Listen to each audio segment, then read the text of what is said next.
Okay, so you're looking to really get a handle on something important, right? You want those Yes. aha moments, but without feeling totally swamped by information. Yeah, we get that. That's exactly what we do here on the deep dive. We wade through all the complex stuff, pull out the key insights, the surprising bits that actually stick with you. And we try to do it in a way that respects your time, but is still, genuinely interesting. So today we're plunging into a resource that really tries to give a thorough understanding of a pretty fundamental part of life, sex. Right. Our source is the Men's Health and Women's Health Big Book of Sex. And this isn't just like a basic manual. No, definitely not. It goes from anatomy and sexual health all the way to relationship advice, even specific techniques. It's aiming to be pretty comprehensive. Exactly. So our mission, our goal for this deep dive is to pull out the really crucial wisdom, maybe some unexpected truths, and the practical stuff that this book offers. And it's worth mentioning, this guide was put together with exclusive access to the world's top sexual health experts. So there's some real weight behind it. Definitely. We want to arm you with knowledge that can, deepen your understanding and maybe even enhance your own experiences. And what's interesting right from the start is how much the book stresses the connection between everything. Yeah, the interconnectedness. Exactly. Yeah. It's not just about the physical act. According to this guide, great sex is really tangled up with having a healthy body, eating well, and a healthy state of mind. So we'll be digging into those links too. Okay, let's start unpacking this. Maybe begin with some basics, get the fundamentals down, and clear up some common myths. Yeah, the book is refreshingly direct about that. It tackles some widespread ideas right away. For instance, it just states, flat out, the typical penis does not behave like those you see in porn movies. Right, which is probably a relief for a lot of people. Exactly. And it follows that up immediately by saying the typical woman is just fine with that fact, even relieved. It's like a collective sigh of relief captured in print. And then it drops a perspective shifter, doesn't it, about what actually matters more. It does. It says girth matters more to women than length, and a particularly skillful tongue is better still. So maybe the focus should shift a little. For listeners, this kind of suggests that honing certain techniques might be, well, more beneficial than worrying just about size. Precisely. And speaking of overlooked details, there's a simple one. Women are turned on by men's hands. Keep them clean and groomed. See? It really can be the small things sometimes. It really can. But then zooming out beyond the physical stuff, the book brings it back home. It says, the real secrets to amazing sex are honesty, trust, and communication. The fundamentals. You can't really get away from those, can you? Nope, they're the bedrock. Yeah. Okay, so shifting gears a bit, but sticking with that interconnectedness idea, let's talk about the role of a healthy body. Exercise, for instance. Yeah, this part was really eye-opening for me. The book mentions research from a 2010 American Urological Association meeting, a study from the Durham VA Medical Center. Right. And what they did was look at healthy men's exercise habits and compared that to their erections, frequency, quality, and just overall sexual satisfaction. And the results. Pretty compelling, actually. They found that men who did moderate exercise, and they defined that as at least 9 METs a week, Which is like, roughly 30 minutes of brisk walking, maybe 4 days a week, or a decent bike ride, even some active gardening counts. okay, so pretty achievable for most people. Very achievable.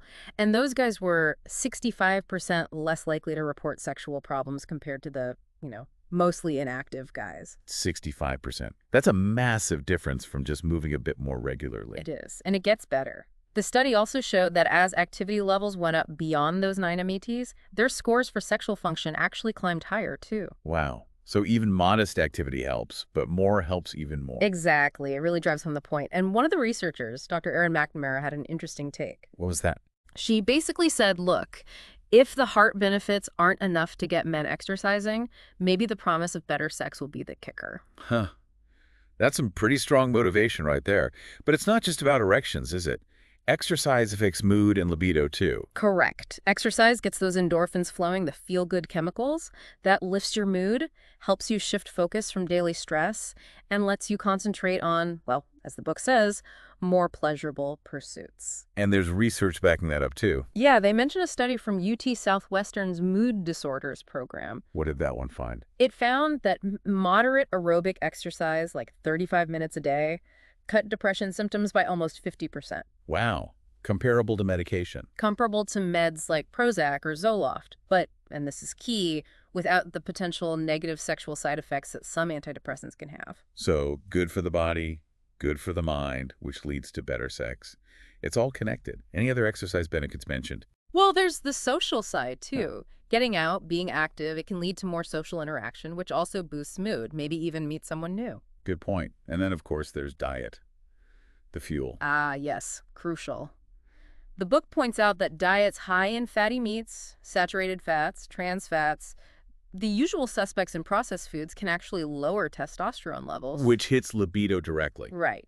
But on the flip side, a diet packed with fresh veggies, fruits, whole grains, lean proteins that can help increase both desire and stamina. Makes sense. Energy levels, hormones, it's all linked. What about diet and erection quality? You mentioned cholesterol earlier.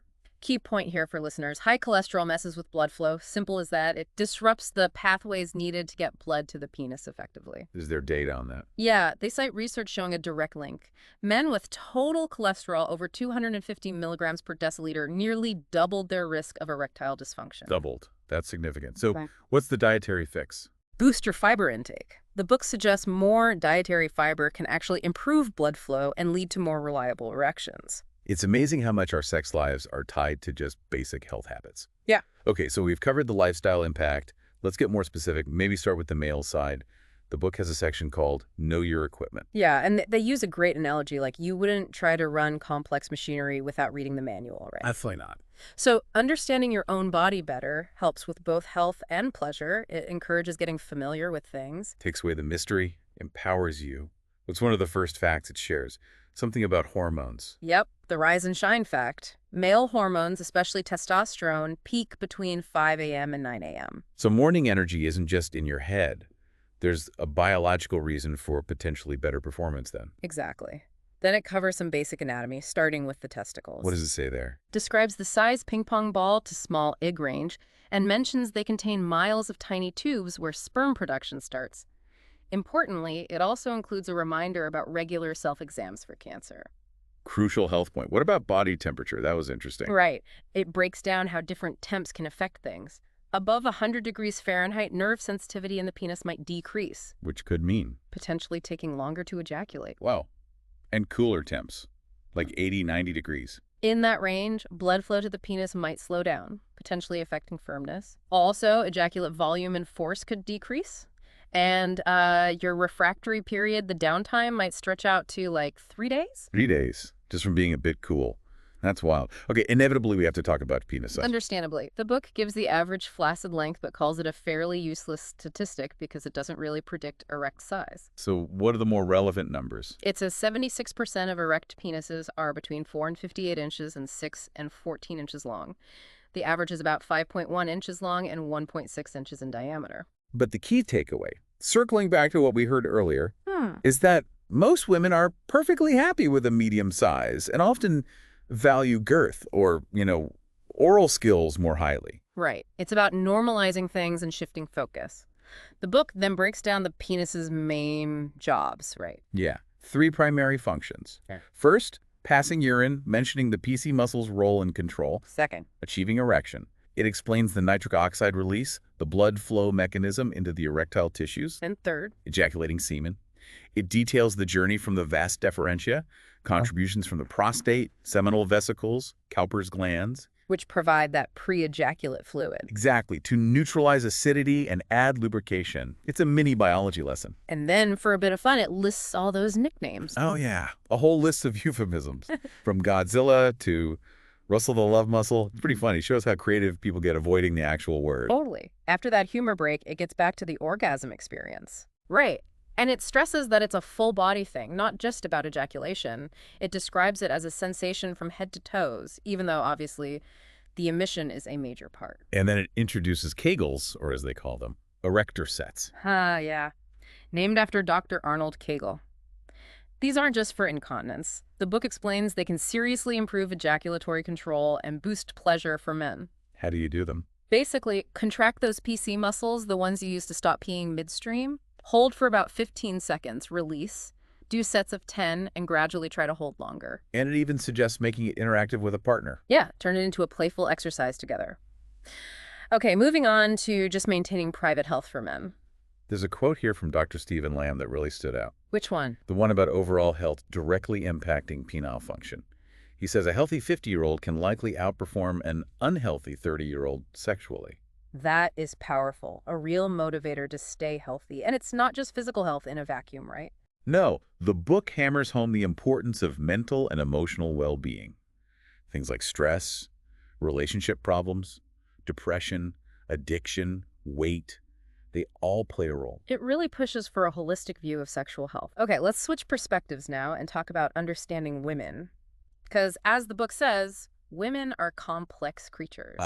And a key difference it highlights right away is that, generally speaking, the female's brain does not have a 247 appetite for sex like yours does, talking to men there. It's not a judgment, just a common neurological difference. And they bring in a neuropsychiatrist, Dr. Luan Brizendine, to explain this. Yes, she's a top researcher on sex differences in the brain. What's your explanation? She points out that the hypothalamus area linked to sexual pursuit is about 2.5 times larger in men's brains. 2.5 times. Yeah. She suggests it's rooted in evolutionary biology, men being kind of hardwired to be ready for opportunities, maybe more occupied with sexual fantasies more often. So it's less about who wants sex more overall and more about how that desire is triggered and maybe prioritized differently. Exactly. Now, moving beyond that baseline difference, let's talk attraction. Connection. What do women find appealing? This section had some interesting points, like humor. Yeah, starts there. Cites a University of New Mexico study finding self-deprecating humor sexy, makes men seem more approachable, maybe a bit vulnerable, which can be attractive. Interesting. Not just being funny, but being able to laugh at yourself. Right. And generally, the book says women are drawn to men who smile, laugh, joke, tease playfully, just seem to be having a good time. There was a survey mentioned. Men's health. Yep. 77% of women ranked sense of humor as the most important personality trait. Why is it so important? They often see it as a sign of confidence, resilience, someone who can handle life's curveballs. Plus, as psychologist Dr. John Gottman found, laughter itself strengthens relationships. So, ditch the brooding, embrace the chuckles. Okay, what about looks versus personality? The classic question. This is fascinating. When women were asked the sexiest quality in a man, things like humor, kindness, brains ranked higher than his body. Body was fourth. Okay. But when asked the sexiest quality in a woman, the overwhelming answer was her body. Whoa. That's a stark difference. Why the discrepancy, according to the book? It suggests a woman's body image is often deeply tied to her feelings of attractiveness, worthiness, maybe linked evolutionarily to perceived fertility. Dr. Cindy Meston is quoted saying, a woman's self-esteem is hugely impacted by how she feels about her body. And surveys show many women aren't happy. Yeah, the book mentions 55% of North American women are dissatisfied, and, societal pressures like photoshopped images don't help. No kidding. Okay, what about other turnoffs, especially early on, like on a first date? Drinking too much is a big one. 50% of women said they'd lose interest if a guy overdid it on a first date. Good tip. Moderation is key. What about dominance in the bedroom? It touches on that. Says many women find some level of male assertiveness appealing, masculine, sexy. Their own survey found 67% would enjoy a spanking, 56% prefer the man on top more often. But the advice is? Take charge, but within comfort zones, and always, always communicate. Communication again. The cornerstone. What about sharing fantasies? Includes a woman's viewpoint. Even if she doesn't want to do the fantasy, just hearing about it can create this intimate, naughty confidant feeling, which can be super arousing. It builds trust. Interesting. Okay, there's this idea some men have about women rationing freakiness early on. What's the book's take? It suggests it's less rationing and more about her comfort level with herself with a new partner. How can men help speed up that comfort process? Simple things. Never put down other women. Kiss her often. And openly express how much you enjoy pleasing her. Builds trust. Connection. Makes sense. What if a partner has a specific insecurity, like the example of a fiancé worried about small breasts? The advice is, sincere compliments things you genuinely feel backed up by action, like praising her nipples, kissing, licking lovingly. So words plus deeds. Exactly. It shares an anecdote where a woman loved being told she had gorgeous little tits. Suggests telling her you find her breasts delicious can be really reassuring. Sometimes direct and heartfelt is best. Okay, total change of pace. The quick, funny advice on picking up women at the beach. Yeah, super brief. With a 6-pack of Corona and a puppy, with a game of bocce or volleyball, Build a serious sandcastle. The beach is easy. Basically, be relaxed, fun, approachable. Pretty much. And then the age-old first date dilemma. Who pays? Splitting the bill. What's the verdict? It advises men to just assume it's a test. While modern etiquette says women might offer, the book suggests many still appreciate, maybe expect, the man to offer to pay, especially if he asked her out first. But what if she really wants to split? Then she'll probably insist even after you offer. So offer graciously, see what happens. The delicate dance of dating. Okay, let's swing back to that idea of using sex as a motivator for getting healthier. Right, this brings it full circle. Sex is this powerful, natural drive, right? So why not harness it as motivation to lose weight, get fit, build muscle, boost stamina, improve overall health? Because being fitter generally makes sex better. Absolutely. The book even notes that sex uses a lot of tiny muscles you don't normally use. It quotes a trainer, Jeff Bell. What does he say? Basically, sex is way more enjoyable if you're not worried about getting tired or pulling something. Makes sense? And he developed a specific workout for this. Yeah, a 4-week routine mixing general fitness with sex-specific moves for stamina. Designed for men, but women can benefit too. It uses circuit training principles, cardio and resistance with minimal rest. You give some examples of the exercises. Sure. Workout 2 has a lower back lie down and Kegels. Workout 3 includes an abdominal Tootsie Roll, Spider-Man push-up, gluteal bridge, plus more Kegels. Workout 4 has a stability ball decline push-up and the gluteal bridge again. Sounds pretty focused. And it is. The book gives sets, reps, hold times, rest periods. And the goal isn't just looking good, it's performing better. Exactly. Jeff Bell calls it a terrific workout for maximum sexual enjoyment. Circuit training builds strength and endurance efficiently. The idea is do the 4 recs, then maybe keep some exercises in your regular routine long term. Making fitness part of a great sex life. Okay. The book also has a sexual diagnostic section. Sounds helpful for common concerns. It is. It's framed as a comfortable and private venue for sexual health information. Helps you troubleshoot medical or psychological issues and maybe makes it easier to talk to partners or doctors. What topics does it cover? Things like erectile dysfunction, ED, premature ejaculation, PE, and STIs. The big ones. It also mentions prostate cancer testing. Briefly, yeah. Touches on the debates around routine PSA screening potential for false positives, unnecessary biopsies, maybe overtreatment since it's often slow-growing. Okay, let's talk PE and ED. What advice does it offer? For PE, it focuses on slow-down strategies, the start-stop method and the squeeze technique. Helps guys get more aware of the pre-orgasm feeling, gain control. And partners are usually supportive. Very. A men's health survey found 98% of women would happily help their partner practice those techniques. That's great to hear. What about ED? Big emphasis on checking your heart health. ED can be an early warning sign for circulatory problems. Is there a link shown in studies? Yes, cites a University of Chicago study linking artery disease, atherosclerosis, and ED. About 55% of men with that condition also have ED. A researcher, Dr. Ward, is quoted saying ED can be an indicator of arterial disease. So it's potentially a canary in the coal mine for broader health issues. What about morning erections? Suggests monitoring them as a kind of health barometer. A good morning erection usually signals healthy blood flow. Urologists can even measure nocturnal erections if needed. And importantly, the book notes ED can often be reversed without medication. It's hopeful. Does it offer resources for men? Yeah, it lists organizations for sexual health, marriage family therapy, urologic disease, mental health hotlines, good starting points for more info or help. Very useful. Yeah. It also tackles specific scenarios, right? Like a young, fit guy having trouble maintaining an erection. Yeah. In that case, it points to likely psychological causes: relationship stress, performance anxiety. Dr. Karen Boyle gives an example where one bad experience with alcohol caused ongoing anxiety. What are the suggested solutions? Try sex after breakfast, peak testosterone, see a urologist to rule out physical issues, maybe counseling. Pills are mentioned too, mainly as a potential confidence booster in those situations. Okay. What about depression coupled with low sex drive? Could be the depression itself, or possibly hypogonadism, low testosterone. Lists other low 2 symptoms like belly fat, ED, notes T levels naturally decline after 30. So testosterone replacement. Cautions against it unless a doctor confirms a significant drop. Outlines methods like patches, gels, but also lists potential side effects: hair loss, sleep apnea, lower good cholesterol, breast enlargement, heart risks, prostate issues. Needs careful medical supervision. Definitely. And the diagnostic section covers STIs too. Basic info on common ones like chlamydia, gonorrhea symptoms, transmission prevention, condoms, monogamy testing, treatment, antibiotics.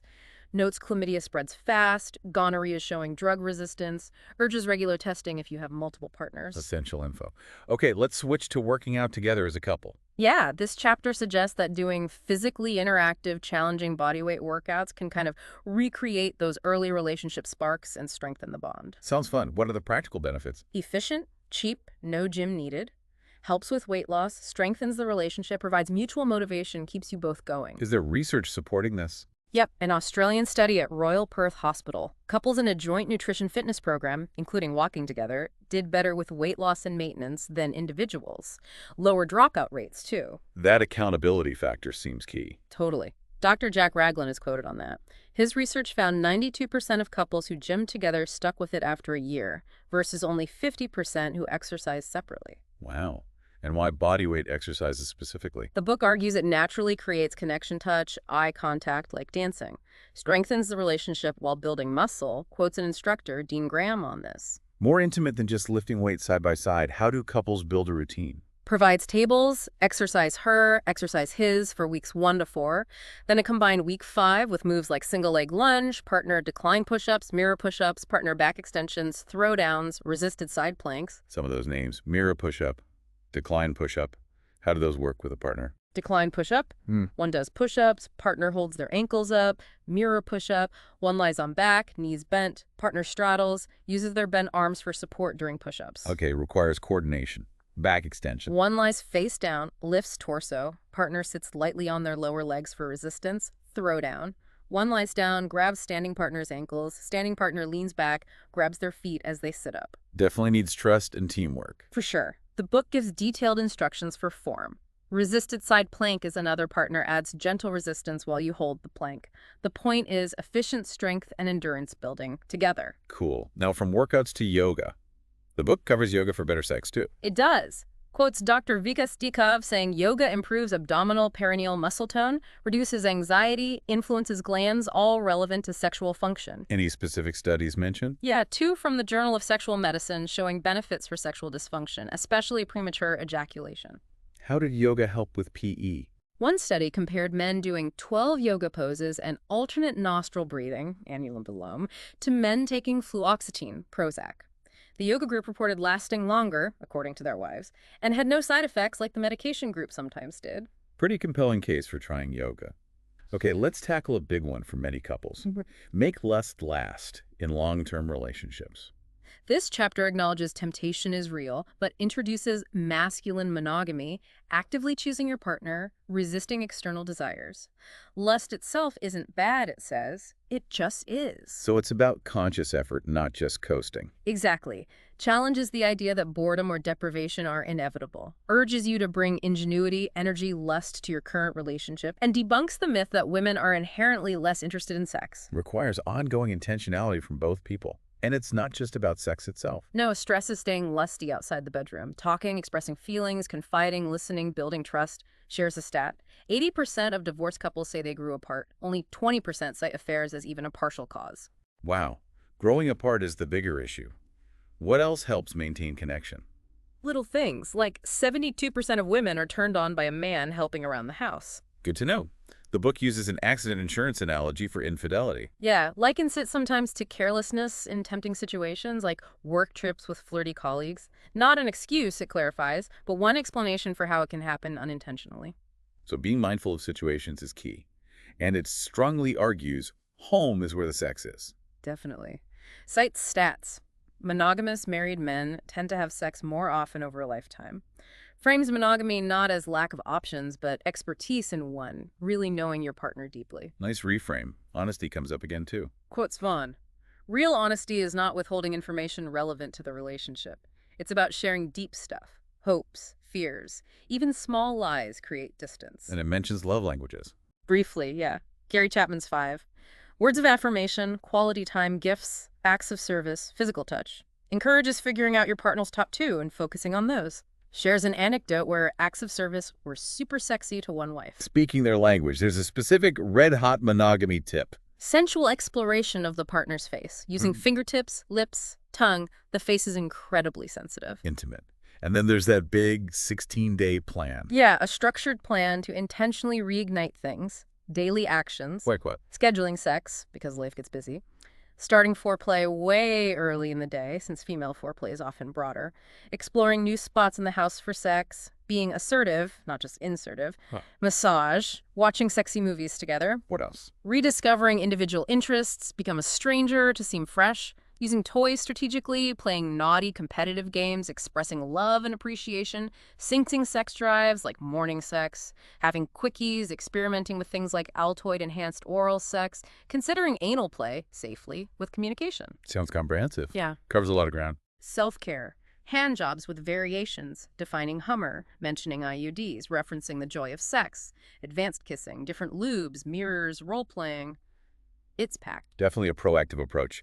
Okay, now shifting specifically to women's sexual health with the female sexual diagnostic. Right. Acknowledges it's often harder to talk openly about female anatomy than male. Aims to be a private space for women to address physical and psychological issues. Mentions 1 in 5 women feel uncomfortable discussing vaginas even with doctors. Highlights the need for this kind of info. What common gripes does it mention? Wanting faster orgasms, schedule conflicts, messing with desire, especially post-workout, body image issues, like about the butt. Real stuff women deal with. It includes a personal story about Tantra. Yeah, an experience at Tantra Nova Institute. Focus on sacred sexuality, self-love, meaning masturbation focused on sensation, not just orgasm. Emphasizes breathwork for energy, potential for whole-body orgasms. A different perspective on pleasure. Does it list resources for women? Yes, specialized clinics for pelvic sexual health in Philly and Seattle, with contacts and cost examples. Helpful. And it tackles common vaginal health issues. Discusses thongs potentially increasing yeast infections, suggests cotton, less exercise use.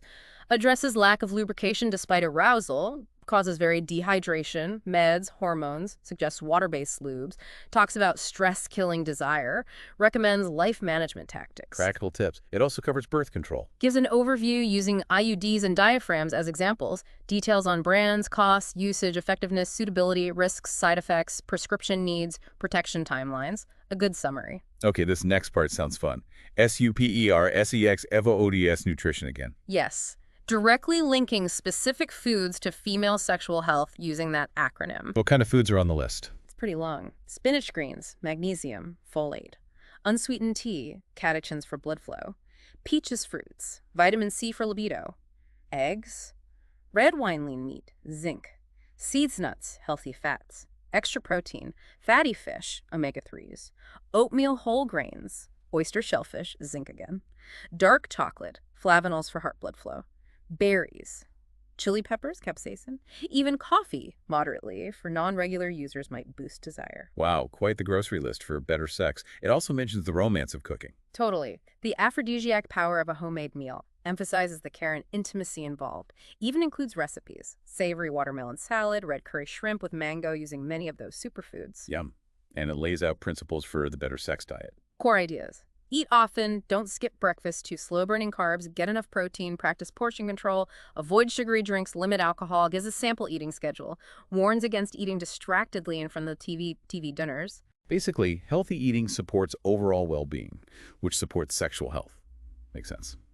Okay, finally, it loops back to make lust last, focusing on brain chemistry and long-term connection. Right. Addresses that natural shift from intense early passion to the calmer reality of long-term relationships. Outlines the 3 stages: lust, romantic love, the obsessive phase, dopamine or norepinephrine-driven, and attachment, the deeper bond, oxytocin, vasopressin-driven. Acknowledges people often miss that intense early phase. Understands the evolution and the desire to keep the spark. Exactly. Stresses honesty, again sharing deep feelings. Revisits starting foreplay early all-day connection, not just right before sex. Long hugs release oxytocin. Dirty texts notes. Small gestures matter. What about arguments? Focuses on constructive arguing. Cites Gottman's 5.1 positive to negative interaction ratio. Arguing respectfully can actually bring couples closer. Good point. It revisits other tools. Massage, discussing porn together, suggests types women might prefer: romantic plots, realistic bodies, becoming a stranger by having your own interests, using toys, understanding hormonal cycles. Assertiveness comes up again, too. Yeah, for both partners, in a loving way, makes the other feel desired. Talking about sex itself helps. And specific tips for spicing things up. Altoid oral sex, exploring anal play safely, self-care for body image, especially women feeling inhibited, reiterates men praising guarded body parts, butt, breasts, legs, outside of sex, details handjob techniques again, defines Hummer, IUD, joy of sex, advanced kissing, lubes, mirrors, role-playing, tons of position details with hot tips. Truly leaves no stone unturned for maintaining long-term intimacy. It really tries to cover all the bases, physical, emotional, practical, to empower couples to keep that connection strong. Well, that was definitely a deep dive into the men's health and women's health big book of sex. We covered a ton of ground. We really did, from anatomy basics and myth busting to lifestyle impacts, techniques, relationship dynamics.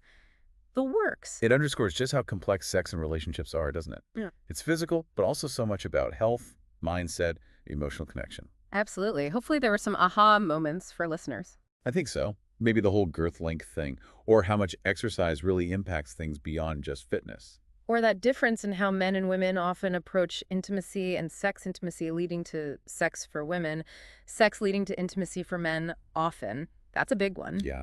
And all this comes from expert sources distilled in this book, so it gives you, the listener, a kind of shortcut to being really well informed. It's a pretty comprehensive roadmap trying to cover a crucial part of human experience. So here's a final thought to chew on. Pick one thing from our discussion today. Just one insight. Maybe it's about communication, or the power of a brisk walk, or a new take on attraction. How might that single piece of information apply to your life, your understanding, your relationships? Maybe something sparked your interest enough to look deeper into that part of the book. Ultimately, this deep dive, drawing from that wealth of information, is about empowerment. Exactly. Understanding ourselves, understanding our partners, that's always the first step toward a more fulfilling, connected life.